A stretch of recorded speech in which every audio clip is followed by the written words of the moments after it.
দিয়েছি একটা তেজপাতা, হাফ চা চামচ 5 ফোড়ন আর একটা শুকনো লঙ্কা, 1 চামচ আদা বাটা দেব। আদা একটু তেলে ভেজে নেব। দেব টমেটো। টমেটো নরম হয়ে গেছে।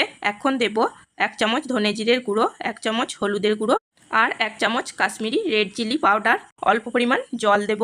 মশলা ভালো করে কষিয়ে নিয়েছি। এখন আমি ভেজে রাখা পটল এবং আলু দিয়ে দেব। 2 মিনিট পটল এবং আলু আমি ভালো করে কষিয়ে নিয়েছি।